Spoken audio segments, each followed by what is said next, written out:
এ বাংলাদেশে বিদেশিদের মদতপুষ্ট ইহুদিদের এজেন্ডা বাস্তবায়নকারী কিছু স্বৈরাচারের দোসর আল্লাহর কোরআনের শত্রুরা এ মাহফিল হতে দেয় 6 বছর।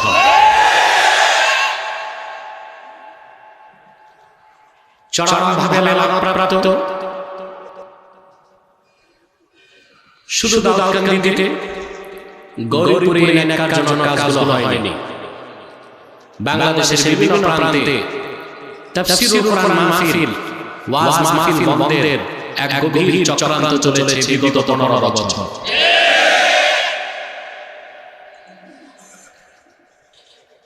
কমিটিকে নির্যাতন নিপীড়ন করা হতো,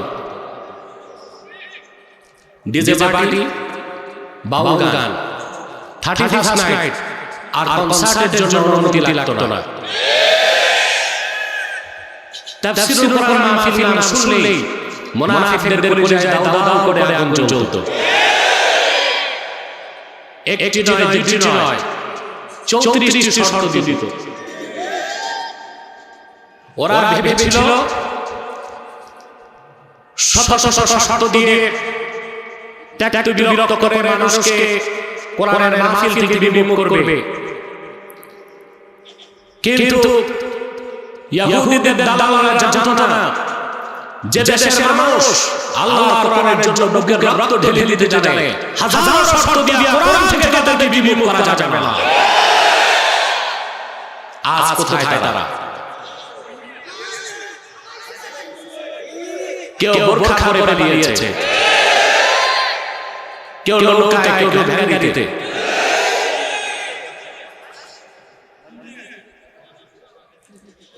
চোর ডাকাত এইভাবে দেশ ছেড়ে পালায় না।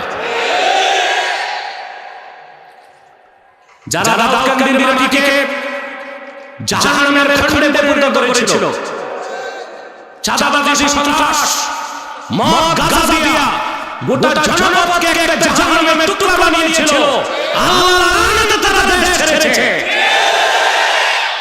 আজ দূরবীন দিয়েও খুঁজে তাদের পাওয়া যাচ্ছে না।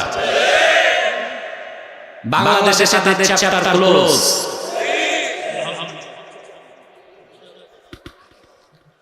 এই অপশক্তিকে আর প্রশ্রয় দেওয়া যাবে না। কথাগুলো বললাম, আপনারা জানেন গৌরীপুর ঈদগাহের মাহফিলটা ছিল ঐতিহাসিক মাহফিল।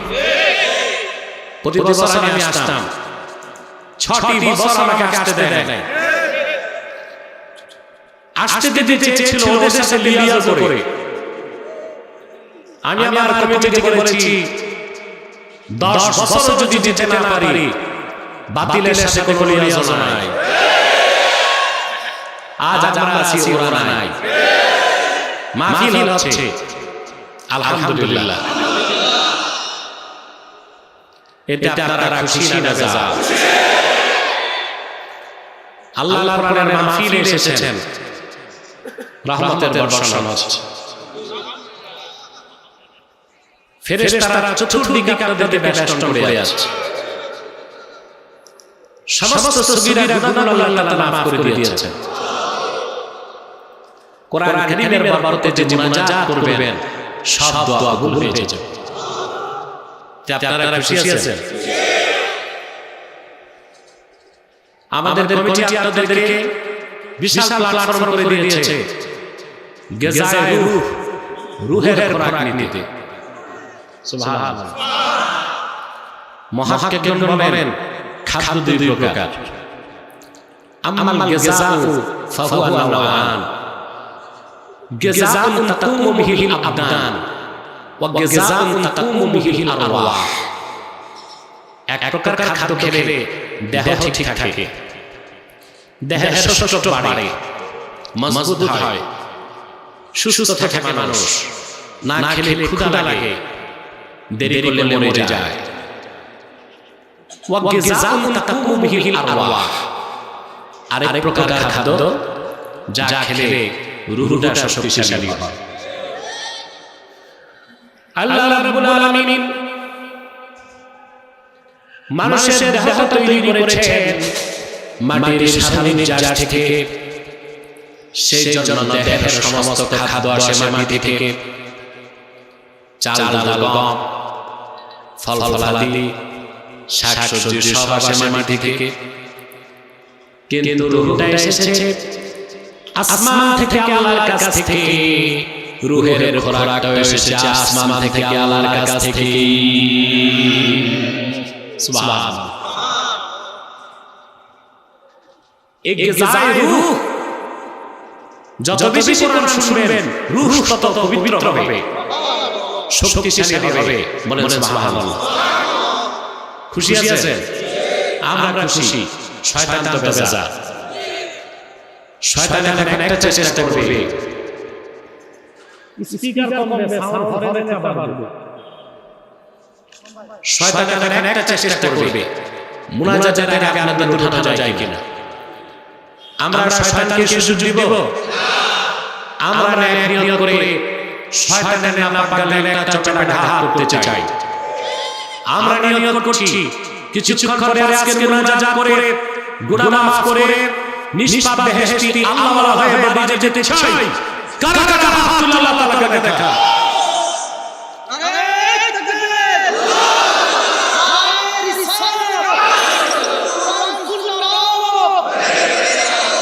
আসুন তিলাওয়াতের মাধ্যমে আমরা মূল আলোচনায় প্রবেশ করছি। আমার সঙ্গে আপনারা তিলাওয়াত করুন, যেন প্রতিটি বাক্যের, প্রতিটি শব্দের, প্রতিটি অক্ষরের নূর আল্লাহ তাআলা আমাদের সিনায় বিকশিত করে দেন। বলেন আল্লাহুম্মা আমিন। পড়ুন আউযু বিল্লাহি মিনাশ শাইতানির রাজীম। বিসমিল্লাহির রাহমানির রাহিম। ইন্নামাল মুমিনুনা আল্লাযীনা ইযা যুকিরাল্লাহু ওয়াজিলাত কুলুবুহুম ওয়া ইযা তুলিয়াত আলাইহিম আয়াতুহু যাদাতহুম ঈমানান ওয়া আলা রাব্বিহিম يتوكلون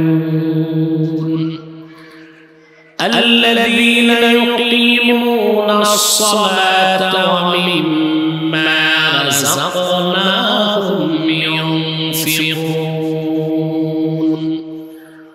أولئك هم المؤمنون حقا صدق الله العظيم وصدق رسوله النبي الكريم ونحن على ذلك من الشاهدين والشاكرين والحمد لله رب العالمين। আল্লাহ তাআলা পরিপূর্ণ মুমিন যারা, সত্যবাদী মুমিন, তাদের পরিচয় তুলে ধরেছেন সূরাতুল আনফালে।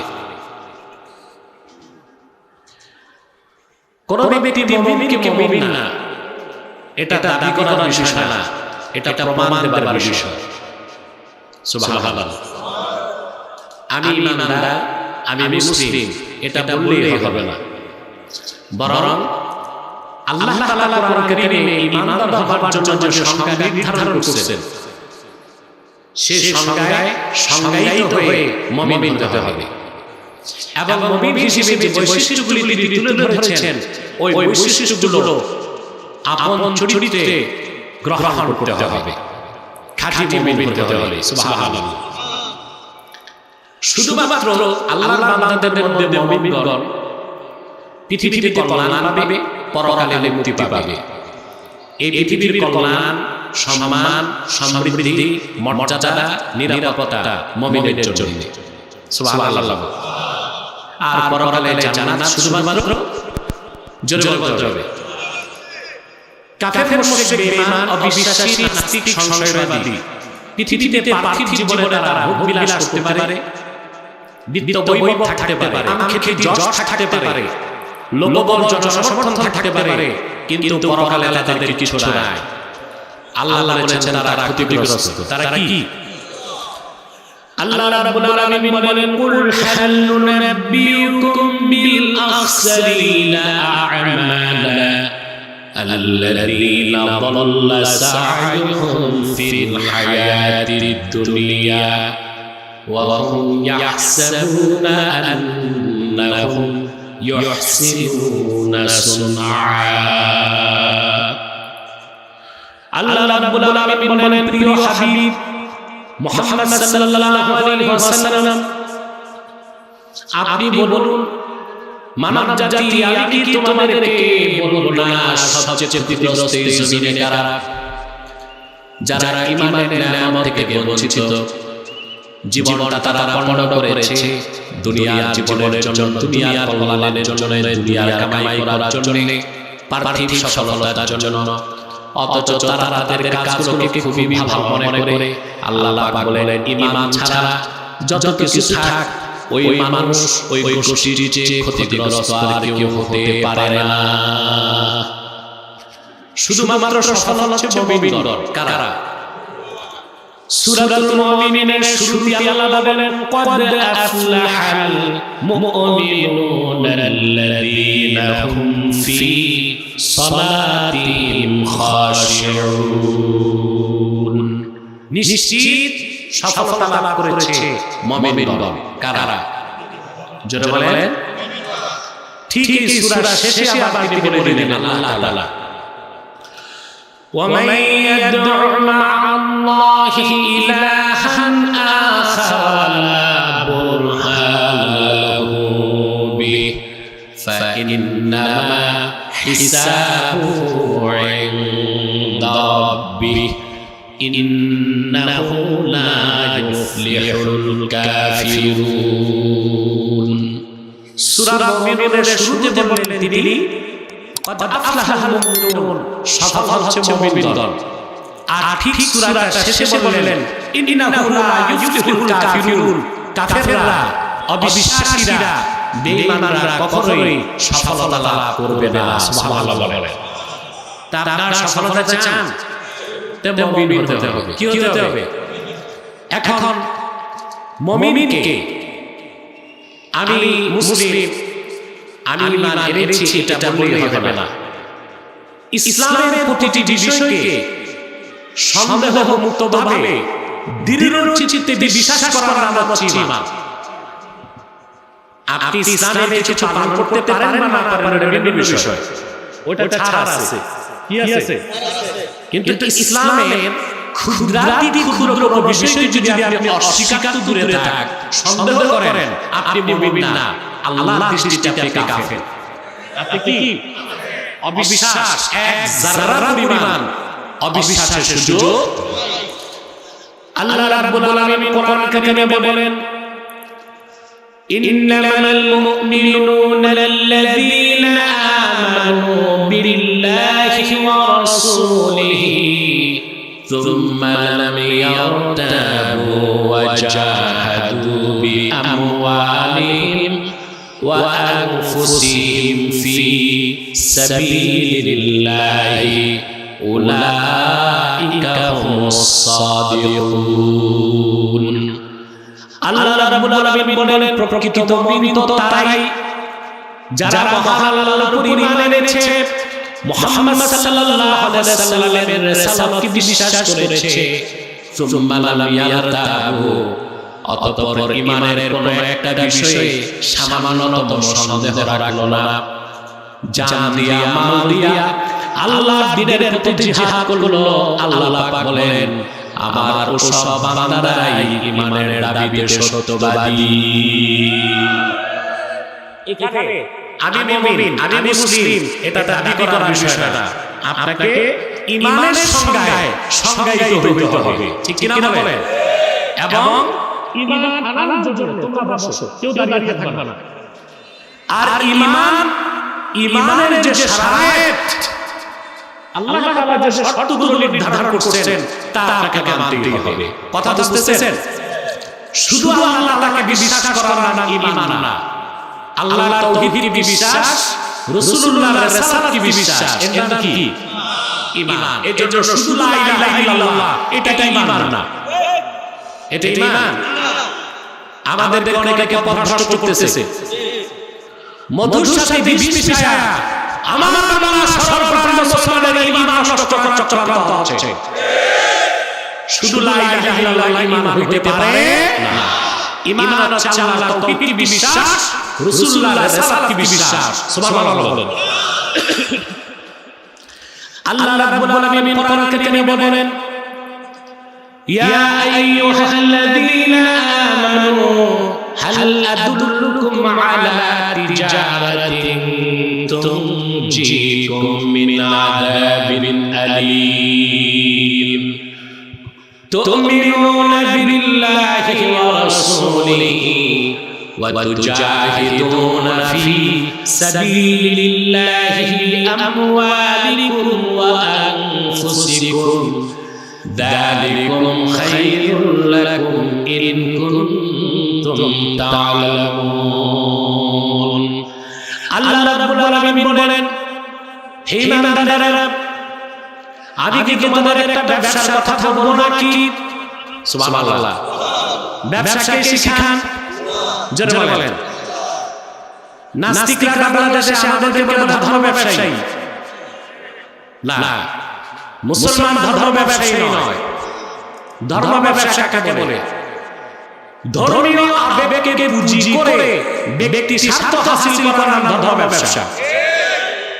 ধর্মীয় আবেগকে পুঁজি করে নিজের স্বার্থ হাসিল করার কি? এই কাজ বাংলাদেশে হক্কানি আলেম ওলামা কেউ করে না। করে বরং ইসলামের স্বার্থকে রক্ষা করার জন্য এই দেশের আলেম ওলামা, হক্কানি পীর মাশায়েখ দিন ও রাত পরিশ্রম করে মানুষের কাছে দ্বীনের দাওয়াত পৌঁছায় দিচ্ছে, ঠিক না বলে? প্রয়োজনে তারা রাজপথে নামে। নামে না? আলেমরা নামে নাই? দেশ স্বাধীনের পর থেকে আজ যদি বাংলাদেশে ওলামায়ে কেরাম আর ইসলামপন্থী যত রক্ত দিয়েছে, আর কোন মানুষের পক্ষে, কোন গোষ্ঠীর পক্ষে এত ত্যাগ স্বীকার করা সম্ভব হয় না। কথা বলে না। বাংলাদেশের বৈধ উত্তরাধিকারী হচ্ছে ওলামায়ে কেরাম। এদেশের বৈধ প্রোপাইটার হচ্ছে ইসলামপন্থীগণ। এদেশের বৈধ উত্তরাধিকার হচ্ছে ওলামায়ে কেরাম, ইসলামপন্থীগণ, পীর মাশায়েখগণ, ঠিক না বলেন? তাদেরকে বাদ দিয়ে বাংলাদেশের সংস্কার সম্ভব নয়। তাদেরকে বাদ দিয়ে নতুন যে বাংলাদেশ গড়ার চেষ্টা হচ্ছে তা আদৌ সম্ভব হবে না। কিন্তু স্টেক হোল্ডার কারা? 15 বছর যাদেরকে আমরা খুঁজে পাই নাই, তারা এখন হয়ে গেছে বড় বড় স্টেক হোল্ডার। বুদ্ধিজীবীরা এখন অভাব নাই, রাষ্ট্রচিন্তকের অভাব নাই। এক একজন এক এক ফর্মুলা দিচ্ছে বাংলাদেশকে নিয়ে। কিন্তু আমি বারবার বলছি, আলেম ওলামা যদি ঐক্যবদ্ধ হয়ে যায়, তাদের চেয়ে বড় স্টেক হোল্ডার আবার কেউ হবে বাংলাদেশ? কেউ হতে পারে? তাদের কথায় রাষ্ট্র ক্ষমতায় যাবে, তাদের কথায় রাষ্ট্র ক্ষমতা থেকে নামবে, ঠিক না বলে? সম্মানিত সুধী, খাঁটি মুমিনকে আল্লাহ বলছেন, আমি তোমাদেরকে একটা ব্যবসার কথা বলবো। আমরা ধর্ম ব্যবসায়ী না, তবে আমাদের ব্যবসা আমাদের মালিকের সাথে। মুসলমানের ব্যবসা কার সাথে? যেটা বলতে হবে। আর যারা আমাদেরকে ধর্ম ব্যবসায়ী বলে, তাদের ব্যবসা হচ্ছে মোসাদের সাথে, ভারতের রয়ের সাথে, আমেরিকার সিআইএ এর সাথে। ঠিকটা তো ঠিক মতো বললেন না। ওদের ব্যবসা কার সাথে? রয়ের সাথে, সিআইএ এর সাথে, মোসাদের সাথে। আর আমাদের ব্যবসা আমাদের মালিক আল্লাহ তাআলার সাথে। উনি আমাদের সাথে ব্যবসা করছেন। তিনি বলেন, হাল আদুল্লুকুম আলা তিজারা, একটা ব্যবসার কথা বলবো তোমাদের, যে ব্যবসা তোমাদের জাহান্নাম থেকে স্থায়ী নিষ্কৃতি দিবে। সেটা কি? তু'মিনুনা বিল্লাহি ওয়া রাসূলিহি, তোমরা ঈমান আনবে আল্লাহর উপর, ঈমান আনবে মুহাম্মদ সাল্লাল্লাহু আলাইহি ওয়াসাল্লামের উপর। সুবহানাল্লাহ বলেন। তো শুধু তাওহীদের বিশ্বাস কি ঈমান? ঈমান কি? আল্লাহকে বিশ্বাস, আল্লাহর হাবিবকে বিশ্বাস। সুবহানাল্লাহ বলেন। অতএব শুধু লা ইলাহা ইল্লাল্লাহ এটা কালেমা না, এটা ঈমান না। যতক্ষণ কোন মানুষ মুহাম্মদ সাল্লাল্লাহু আলাইহি ওয়াসাল্লামের রিসালাতকে বিশ্বাস না করবে, সে মুমিন না, মুসলিম না, নিঃসন্দেহে সে কাফের। কথা বুঝতেছেন? এখন আপনি যে খাঁটি মুমিন বলেন, তার প্রমাণ কি? কিছু বৈশিষ্ট্য আপনার মধ্যে আনতে হবে। সেই বৈশিষ্ট্যের কথা আল্লাহ কোরআন কারীম সূরাতুল আনফালে বলেছেন। আল্লাহ রাব্বুল আলামিন বলেন, ইন্নামাল মুমিনুনা আল্লাযীনা ইযা যুকিরাল্লাহু ওয়াজিলাত কুলুবুহুম, যারা প্রকৃত মুমিন, ঈমানের সব বৈশিষ্ট্য যাদের মধ্যে আছে, ঈমানের নূরে যাদের অন্তর ভরপুর হয়ে গেছে, খাঁটি মুমিনের সবচেয়ে বড় পরিচয় ইযা যুকিরাল্লাহু ওয়াজিলাত কুলুবুহুম, তাদের সামনে যখন আল্লাহর জিকির হয়, আল্লাহর ভয়তে তাদের অন্তরটা নরম হয়ে যায়। বলেন সুবহানাল্লাহ। কি হয়ে যায়? এখানে জিকিরের অর্থ কি সংক্ষেপে বলছি। বাঙালি কিন্তু জিকির বুঝে না। বাঙালির জিকির বুঝে দুই ঠোঁটে। কি শুধু বুঝে কি জিকির দুই ঠোঁটে। এজন্য আমি দেখি বাঙালি সকালে 10 মিনিট জিকির করে, বিকালে 10 মিনিট জিকির করে, আর সারা দিন সুদ খায়, ঘুষ খায়, খাদ্যে ভেজাল করে, পাল্লায় ওজনে কম দেয়, এতিম ভাতিজার সম্পদ লুণ্ঠন করে, আরেকজনের খেতে সীমানা ধাক্কায়। সত্য 200-400 টাকা পেলে বিচারা রায় ঘুরে দেয়। এগুলো তো নাই ঘুরে আছে। কিন্তু পীরের মুরিদ সকালে জিকির ঠিক, বিকালে আসলে ঠোঁটে জিকির থাকলে হবে না, ঠোঁটে জিকির সাথে মনে জিকির থাকতে হবে।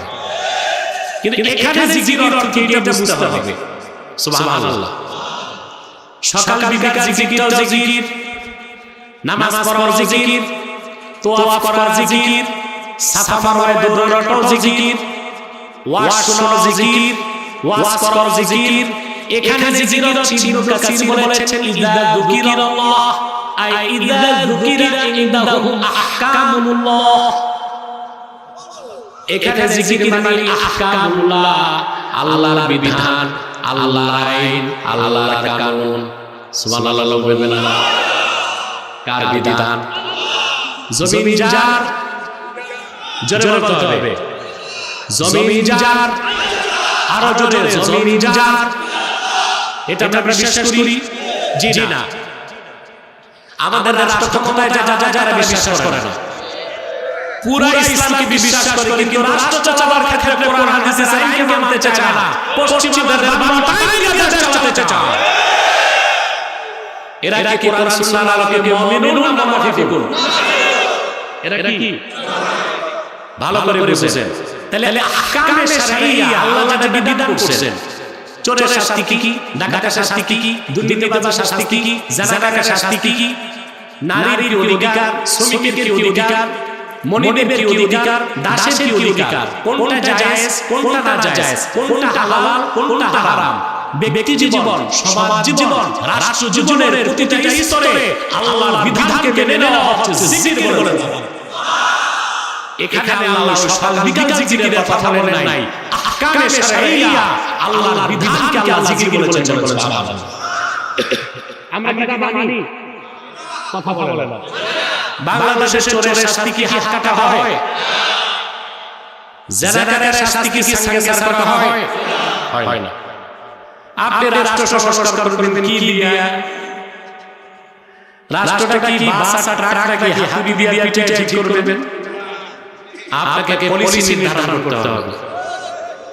সবাই বলছে সংস্কারের কথা, কোথায় কোথায় সংস্কার হবে তা বলতেছে, কিন্তু কোন নীতিতে সংস্কার হবে তা কেউ বলতেছে না। এটা বললে তার রাজনীতি থাকে না। আজকে সবচেয়ে বেশি সংস্কার দরকার, দেশের জন্য দুর্নীতি না হয়। এখন আপনি কোন আইন দিয়ে দুর্নীতি মুক্ত করবেন?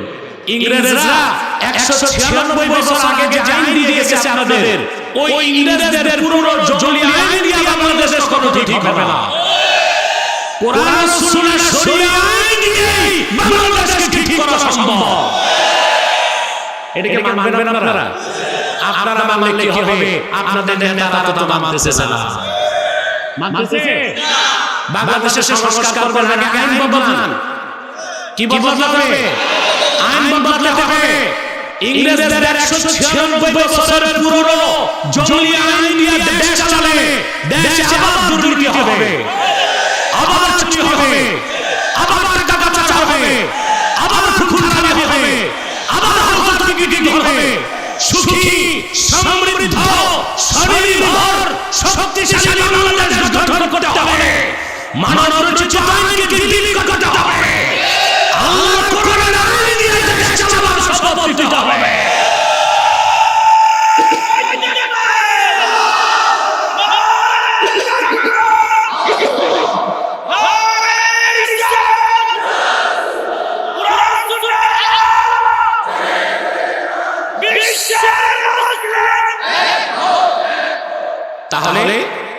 ইযা যুকিরাল্লাহু ওয়াজিলাত কুলুবুহুম আই ইযা যুকিরা ইনদাহুম আহকামুল্লাহ খাফাত কুলুবুহুম। আল্লাহর বিধান যখন খাঁটি মুমিনদের সামনে উচ্চারিত হয় তাদের হৃদয়গুলো আল্লাহর হুকুম মানার জন্য নরম হয়ে যায়, প্রস্তুত হয়ে যায়। বলুন সুবহানাল্লাহ। যদি আল্লাহর বিধান মানতে প্রস্তুত হয় বুঝতে হবে ওটা মুমিন না মুনাফিক। ওটা কি? বাংলাদেশে সবচেয়ে বড় ক্রাইসিস হচ্ছে মুনাফিক সমস্যা। যারা আমাদের নেতৃত্ব দেয় কিছু বাদ দিয়ে অধিকাংশই মুনাফিক। মুনাফিকের যত আলামত সব পাওয়া যায় রাজনীতিবিদদের মধ্যে। জানেন না? মুনাফিকের আলামত কয়টা? মুনাফিক দুই প্রকার। এক প্রকার হচ্ছে কাফের মুনাফিক, তারা তো জাহান্নামী। আরেক প্রকার হচ্ছে ঈমানদার মুসলমান কিন্তু খাসলতটা মুনাফিকের, ওইটা হচ্ছে ফাসিক মুনাফিক। আমাদের দেশে কোন মুনাফিক বেশি, কাফের মুনাফিক না ফাসিক মুনাফিক? ফাসিক মুনাফিকের চারটা খাসলতি আমরা রাজনীতিবিদদের মধ্যে পাই। আল্লাহর হাবিব ইরশাদ করেছেন, আরবাউন মান কুনা ফীহি কানা মুনাফিকান খালিসা। চারটা খাসলত কারোর মধ্যে যদি পাওয়া যায় সে ব্যক্তি নির্ভেজাল মুনাফিক। ইযা তুমিনা খানা, যখন তাকে আমানতদার বানানো হয় সে খেয়ানত করে। ওয়া ইযা হাদাসা কাযাবা, যখন কথা বলে মিথ্যা বলে। ওয়া ইযা আহাদা গাদার, যখন চুক্তি করে ওয়াদা করে ভঙ্গ করে। ওয়া ইযা খাসামা ফাজার, যখন বিতর্ক করে গালিগালাজ করে। কয়টা খাসলত? রাসূল করিম সাল্লাল্লাহু আলাইহি ওয়াসাল্লাম বলেছেন চারটা একটাও যদি কারোর মধ্যে পাওয়া যায় বুঝতে হবে তার মধ্যে মুনাফিকি আছে। হাত্তা ইয়াদা, যতক্ষণ সে সেই খাসলতটা বাদ না দেয়। এখন মুনাফিকের কয়টা খাসলত? যদি কোন মুমিন মুসলমানের মধ্যে চারটা খাসলত পাওয়া যায় সে কি? কোন প্রকার মুনাফিক? ঠিক, ফাসিক মুনাফিক, কাফের মুনাফিক না। তার প্রথমটা হচ্ছে আমানতদার মানে খেয়ানত করে। রাগ করবেন না, জাতীয় সংসদে এমপিরা যখন শপথ নেয়, শপথ বাক্য পাঠের মাধ্যমে সে আমানতদার হয়। কি হয়? বলে আমি বাংলাদেশের প্রতি অকৃত্রিম বিশ্বাস স্থাপন করছি। আমাদের দেশে রাজনীতি করলে আর কোরআন হাদিস মানতে হবে না, ঈমান মানতে হয় সংবিধানের উপর। নাউজুবিল্লাহ বলবেন না? বলে আমি বাংলাদেশের স্বার্থ রক্ষা করব, দেশ বিরোধী কিছু করব না। এই আমানতদার হয় না। এরপরে একটা আমানত রক্ষা করে কথা বলে না, চুরি চামারি দুর্নীতির মাধ্যমে টাকা পাঠায় দেশ, ভিসা এজেন্সির সাথে দেশ বিরোধী চুক্তি করে, দেশের স্বার্থ নষ্ট করে, মাথা বিক্রি করে, স্বার্থ জলাঞ্জলি দেয়। ওয়া ইযা হাদাসা কাযাবা, যখন কথা বলে মিথ্যা বলে। এরা মাইক নিয়ে কিন্তু বলে, প্রিয় ভাই সব, আপনাদের স্বার্থে আর কল্যাণে রাজনীতি করি, জনসেবা করি। এটা কি জনসেবা না পেট সেবা? তারপরে ওয়া ইযা আহাদা গাদার, যখন ওয়াদা করে ভঙ্গ করে। নির্বাচনের সময় এসে বলবে একবার আমার এমপি বানান, আমি আপনাদের পুকুরগুলো মাছে ভরে দিব, গোলাগুলো ধানে। প্রত্যেকদিন চামচে রূপা বাটিতে দুধ ভাত খাওয়াবো। পাস করার পর দেখা যায় ছাই আর ভাতও নাই। চার নাম্বার ওয়া ইযা ফাজার, যখন বিতর্ক করে গালিগালাজ করে। আপনারা দেখছেন সংসদে এক এমপি আরেক গোষ্ঠী কিভাবে উদ্ধার করে। তাহলে মুনাফিকের চরিত্রগুলো অধিকাংশ রাজনীতিবিদদের মধ্যে আছে না নাই? আমি সব রাজনীতিবিদকে বলছি না, ভালো ইমানদার আছে, চরিত্রবান আছে, কিন্তু আল কালিলু কাল মাদুম, তাদের সংখ্যা এত কম যে মুনাফিকদের ভিড়ে সত্যবাদী রাজনীতিবিদদের কোনো স্থান বাংলাদেশে নাই। আছে। তাহলে বাংলাদেশ কিভাবে ঠিক করবে? না আগে তো মুনাফিক নেতা বাদ দিতে হবে। ঠিক না বলেন? তাহলে আমার ভাইয়েরা, খাঁটি মুমিনের চরিত্র হচ্ছে আল্লাহর বিধান যখন সে শুনবে তার মনটা নরম হয়ে যাবে। ওয়া ইযা তুলিয়াত আলাইহি আয়াতুহু যাদাতুহুম ঈমানা, আর তাদের সামনে যখন কোরআনের তেলাওয়াত হয়, কোরআনের আয়াত তাদেরকে বাড়ায় দেয়। সুবহানাল্লাহ। মুমিনরা কোরআনের তাদের ঈমান কি হয় জোরে বলেন বারে তারপর আল্লাহ বলেন আল্লাহ রাব্বিহিম ইয়াতাওয়াক্কালুন আর খাঁটি মুমিনগণ সর্বাবস্থায় তাওয়াক্কুল করে আল্লাহর উপর যেই মুমিনের তাওয়াক্কুল নাই তাকে মুমিন বলার কোনো সুযোগ ভরসা কার উপর করবেন তাওয়াক্কুল কার উপর হবে ইমানদার হবার অন্যতম শর্ত হচ্ছে আল্লাহর পূর্ণ মাত্রায় ভরসা রাখতে হবে আল্লাহ তাআলা কারীমে 25 জন পয়গম্বরের ইতিহাস ধরেছেন বলেন সুবহানাল্লাহ কতজন প্রত্যেক পয়গম্বর আল্লাহর উপর তাওয়াক্কুল করতেন সেই কথা কোরআন তুলে ধরেছেন সবচেয়ে বেশি আল্লাহ ফোকাস করেছেন হযরত ইব্রাহিমের কথা তিনি তার দেশে ছিলেন একা ছিলেন না কথা বলেন আপনারা বিপ্লব বলেন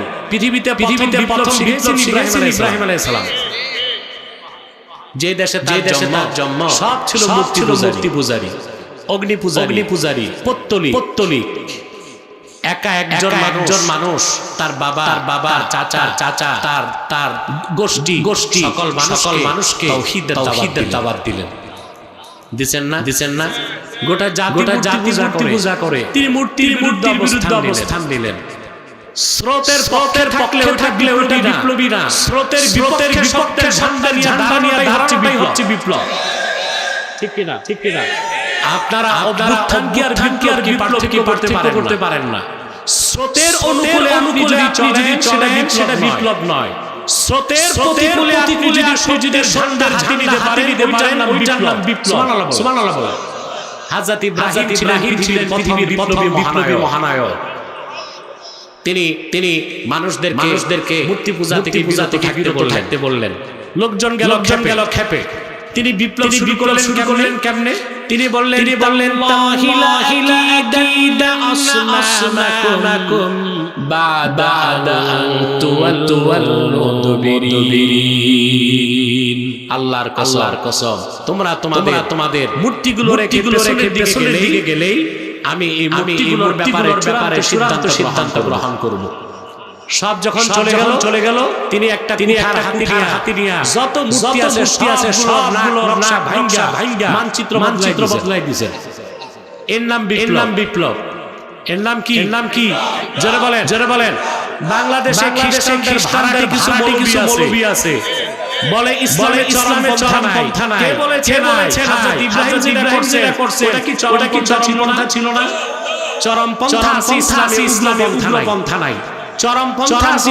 ইসলামের সন্ত্রাস নাই ইসলাম তিনটেই দিছে চরম পন্থা শিথিল পন্থা হযরত ইব্রাহিম যেটা করছে বিপ্লব করছে এটা কি চরম পন্থা না কথা বলে না মানুষগুলো কত বেইনসাফ ইসলামের স্বার্থে আমরা কঠোর অবস্থান নিলে বলে আমরা চরম পন্থা নিছি তো ফেসিবাদী সরাইতে কি চরম পন্থা নিতে হয় নাই কথা বলে ওটা কি চরম পন্থা ছিল না 15 বছর দেশের মানুষ মাইর খাইছে আর জনগণ যখন নিল রাজধানী দখল হয়ে গেছে ঠিক কিনা বিষয়টা কি পন্থা ছিল না চরম পন্থা লড়াই দুই দিক হয়েছে কিনা একদিকে ছিল বুলেট বোমা আরেকদিকে ছিল জুতা স্যান্ডেল পাথর লড়াই তো হয়েছে সুষম না অসম কিন্তু এটা চরম পন্থা কিনা কথা বলেন তাহলে গণতন্ত্র রক্ষায় চরম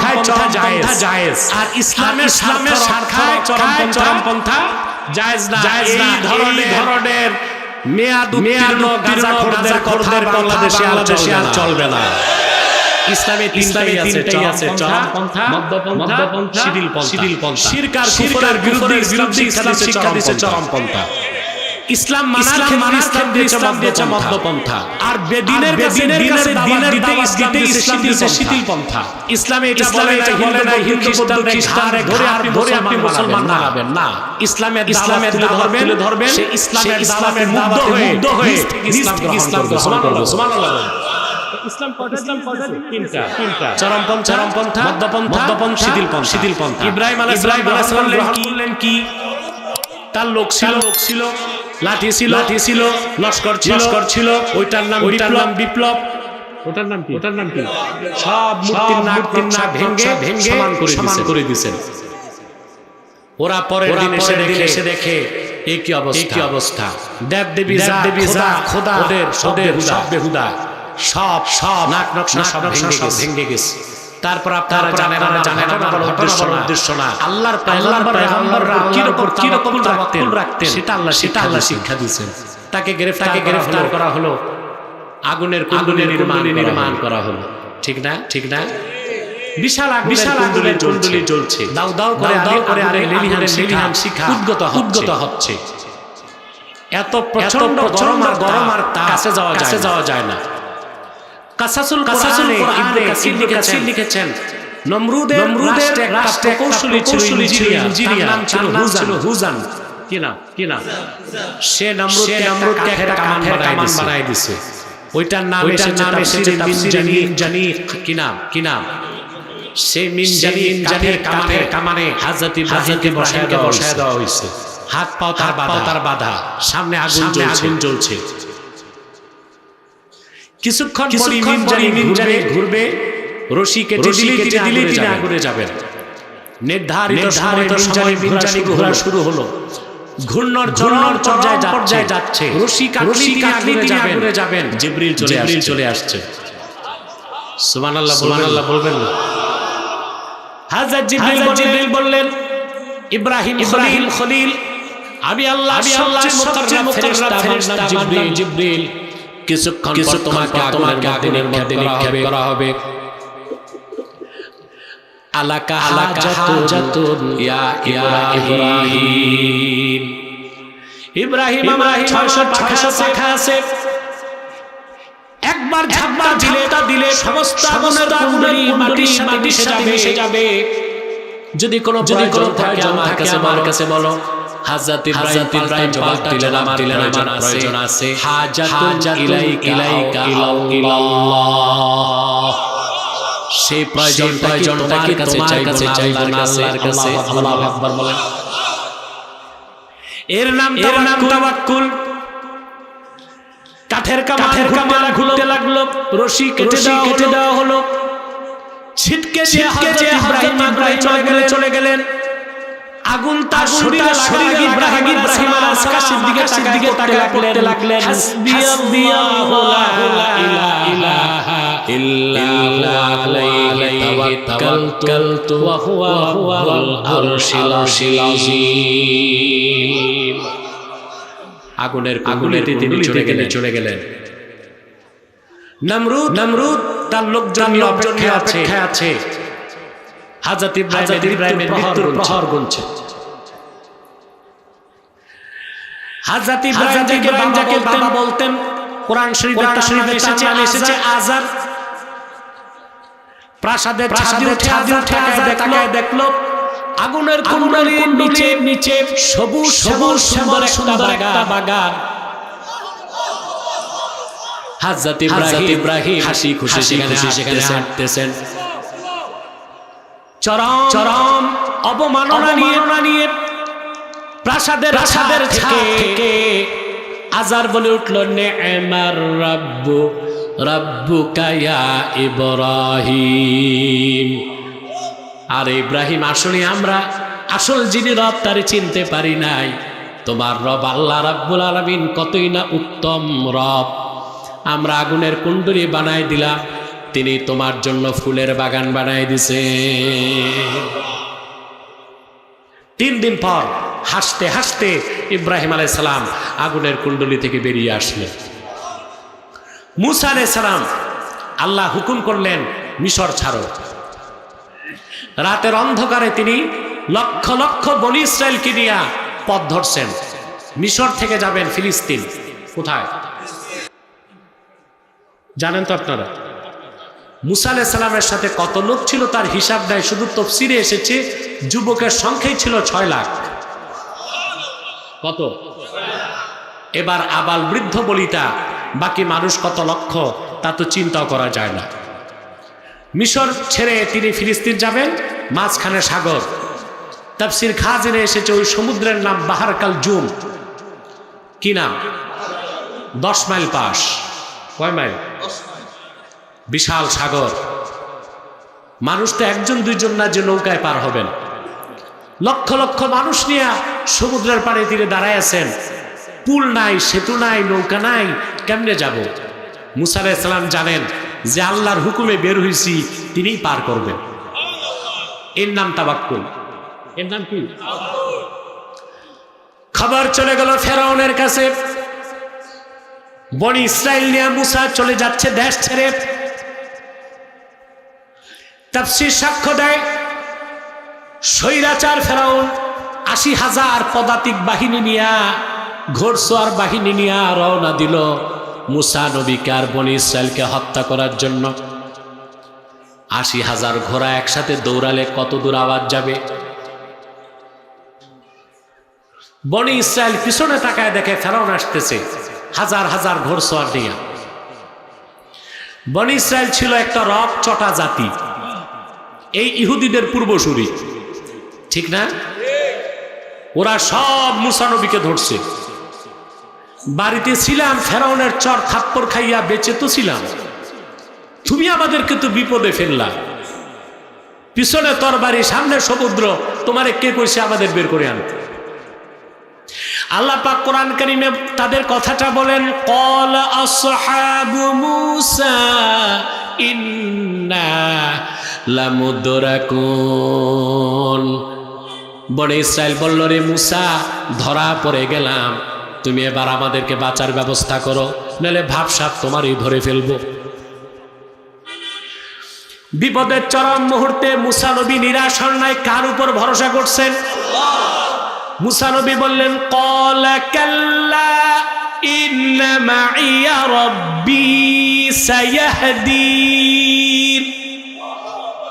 কখনো না বনি ইসরাইল, ভয় পেও না, চিন্তা করো না, আমার সাথে আছেন আমার রব, তিনি অচিরেই পথ করে দিবেন। আল্লাহ মুসাকে বললেন, তুই চিন্তা করিস না, তোর লাঠি দিয়া সমুদ্রে বাড়ি দে। আঘাত করলেন, সমুদ্রের পানি দুই দিক সরে গেল, একটা না 12টা সম্প্রদায়ের জন্য 12টা শুকনা পথ হয়ে গেল। মুসা নবী এই লক্ষ লক্ষ বনি ইসরাইল নিয়া মিশর থেকে চলে গেলেন ফিলিস্তিনে। সুবহানাল্লাহ বলবেন না? কার উপর তাওয়াক্কুল করছেন? এবার আসেন, আল্লাহ তাওয়াক্কুলের শিক্ষা দিয়েছেন সাইয়্যিদুল কাওনাইন, ইমামুল মুরসালিন, রাসূল রাব্বিল আলামিন, সমস্ত নবী রাসূলগণের মাথার তাজ, আমার নবী, তোমার নবী, বিশ্ব নবী মুহাম্মদ সাল্লাল্লাহু আলাইহি ওয়াসাল্লাম, ওনার তাওয়াক্কুলের কথাও আল্লাহ কোরআন কারীমে তুলে ধরেছেন, যে তাওয়াক্কুলের কোনো নজির নাই, কোনো মেসাল নাই, কোনো উদাহরণ নাই। বলেন সুবহানাল্লাহ।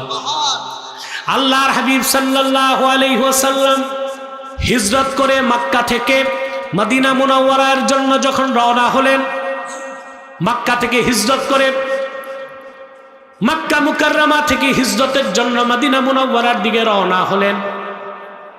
ঘর থেকে বের হয়ে আল্লাহর হাবিব গারে সৌরে যে 3 দিন অপেক্ষা করেছেন, ঠিক কিনা বলেন? কুখ্যাত আবু জাহাল লোক লস্কর নিয়ে আল্লাহর হাবিবের পায়ের চিহ্ন আর সিদ্দিক আকবরের পায়ের চিহ্ন দেখে হাঁটতে হাঁটতে গারে সৌর পর্যন্ত চলে এসেছে। সিদ্দিক আকবর বর্ণনা করেন, কাফেরেরা আসার আগেই দেখলাম গারে সৌরের গুহার পাশে আল্লাহর হুকুম একটা বাবলা গাছ হয়ে গেছে।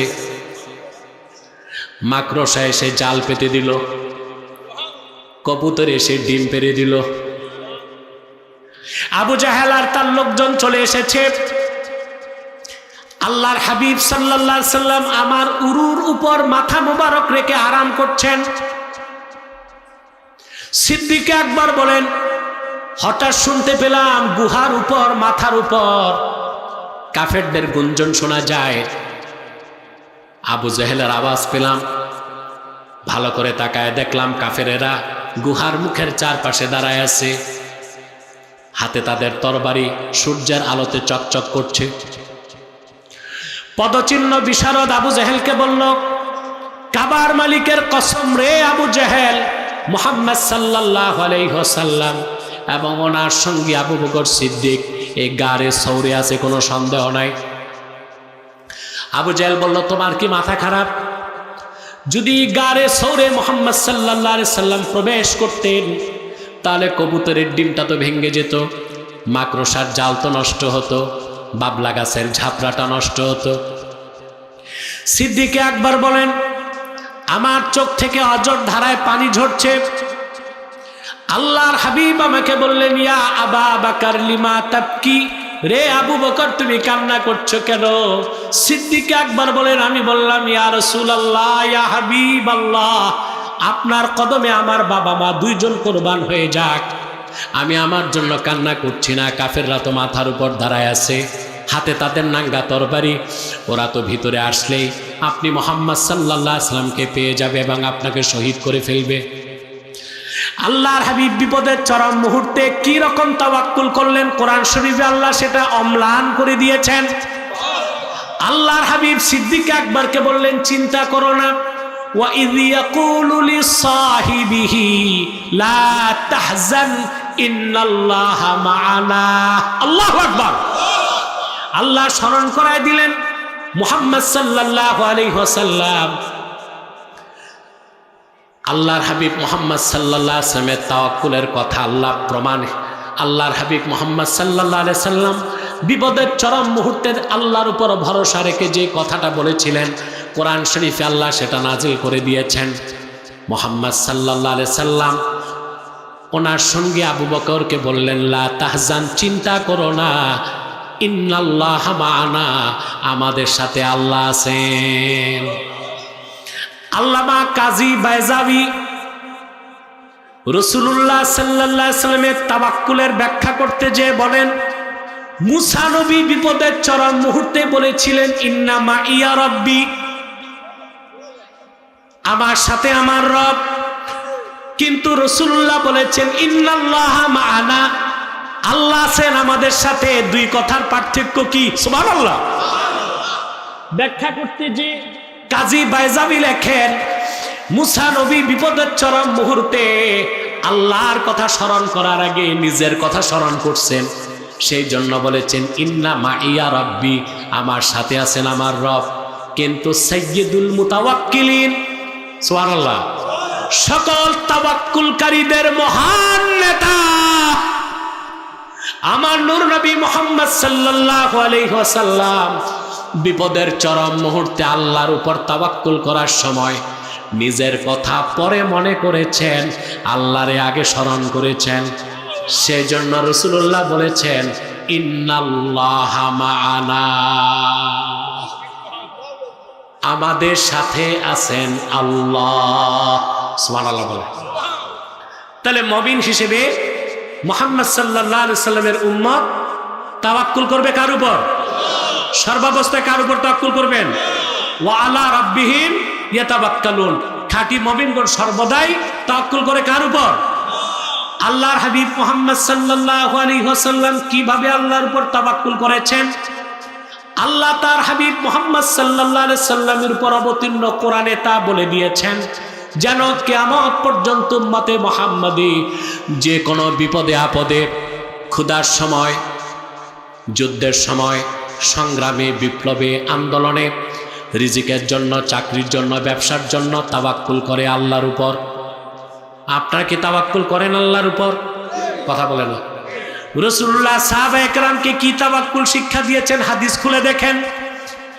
আল্লাহর হাবিব সাহাবায়ে কেরামকে বলেছেন, লাউ আন্নাকুম তাওয়াক্কালতুম আলাল্লাহি হাক্কা তাওয়াক্কুলিহি লারাযাকাকুম কামা ইয়ারযুকুত তায়র তাগদু খিমাসান ওয়া তারুহু বিতানা।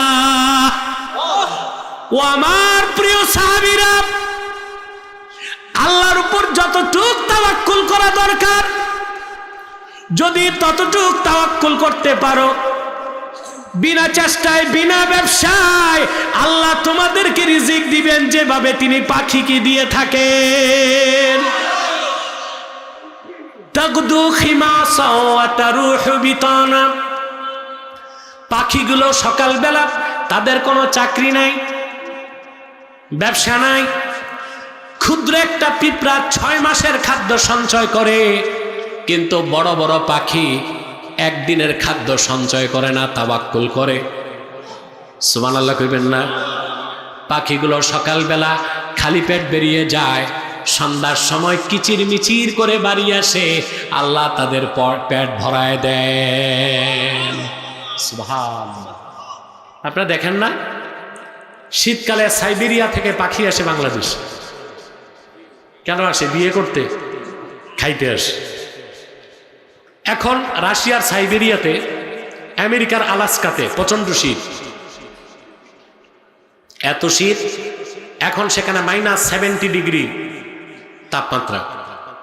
এত শীত, ওখানে পাখিদের খানা নাই, মরে যাবে। আল্লাহ ওদেরকে এমন বুদ্ধি দিছেন, ওরা চলে আসে বাংলাদেশে। আরে ভাই, 1 মাইল 2 মাইল, প্রায় 11,000 কিলোমিটার পথ পাড়ি দিয়া বাংলাদেশে আসে। আজকে আমার দেশের ছাতার যুবকরা বিজ্ঞান করে। বিজ্ঞানের সমস্ত প্রযুক্তি যেখানে অচল, আল্লাহ নগণ্য সৃষ্টি পাখির প্রযুক্তি সেখানে শুরু। বিজ্ঞান আবিষ্কার করছে প্লেন। এখন অত্যাধুনিক প্লেন হচ্ছে ড্রিম লাইনার 380। একটা প্লেনের দাম প্রায় 1450 কোটি টাকা। কত? এটার মধ্যে কি না আছে? রাডার আছে, জিপিআরএস আছে, অত্যাধুনিক ডিভাইস আছে, ঠিক না? 400-450 যাত্রী বসে, 12 জন ক্যাবিন ক্রু, 3 জন pilot, captain, pilot and co pilot, ঠিক না? অত্যাধুনিক বিজ্ঞানের সর্বোৎকৃষ্ট আবিষ্কার। ঢাকা থেকে প্লেন আকাশে উড়বে, ঠিক না? প্লেনটা ঢাকা থেকে উড়লো, যাবে অস্ট্রেলিয়া। আকাশে উঠার পর সে Dhaka air traffic control ATC তাকে গাইড করবে, সে কতটুকু উপরে থাকবে, কতটুকু নিচে থাকবে। অন্য প্লেন আসলে তাকে সতর্ক করবে, তুমি উপরে যাও, কিংবা তুমি। বাংলাদেশের বর্ডার পার হওয়ার পর বার্মার এটিসি তাকে কন্ট্রোল করবে, তারপর থাইল্যান্ডের এটিসি, তারপর সিঙ্গাপুরের এয়ার ট্রাফিক কন্ট্রোল, তারপর ইন্দোনেশিয়ার এয়ার ট্রাফিক কন্ট্রোল, তারপর অস্ট্রেলিয়ার এয়ার ট্রাফিক কন্ট্রোল। এত ব্যবস্থাপনার পর, এত কিছুর পর যে বিমানটা আল্লাহর হুকুম হইলে অস্ট্রেলিয়াতে যে ল্যান্ড করবে। কিন্তু যদি কুয়াশা থাকে, বিজ্ঞানের এই চরম আবিষ্কার, ঢাকা এয়ারপোর্টে মুখ থুবড়ে পড়ে থাকবে কয় ঘন্টা, আল্লাহ ছাড়া কেউ জানেন। কিন্তু ক্ষুদ্র একটা পাখি, ওর কাছে কোনো ডিভাইস নাই, ওয়্যারলেস নাই, রাডার নাই, জিপিআরএস নাই, নেভিগেশনের বিদ্যা নাই। কি ঝড়, কি তুফান, কি কুয়াশা, 10 থেকে 11,000 কিলোমিটার পথ পাড়ি দিয়ে বাংলাদেশে এসে পেট ভরে 2-3 মাস মাছ খেয়ে মনের সুখে আবার দেশে ফিরে যায়। রিজিক কে দেন? পাখিগুলো সকালবেলা বের হয়, পেট ভরে খেয়ে আসে, বাড়ির জন্য কিছু আনে। কিন্তু একটা পিঁপড়াও তো 6 মাসের খাদ্য জমা রাখে। এই জন্য হাদিসে বলা হয়েছে, আল্লাহর উপর তাওয়াক্কুল যদি করতে পারো, আল্লাহ পাখিকে যেভাবে রিজিক দেন, ওইভাবে তোমাদেরকে বসায় বসায় রিজিক দিবেন। বলেন সুবহানাল্লাহ। তাওয়াক্কুল করবেন আল্লাহর উপর? জোরে বলেন, করবেন?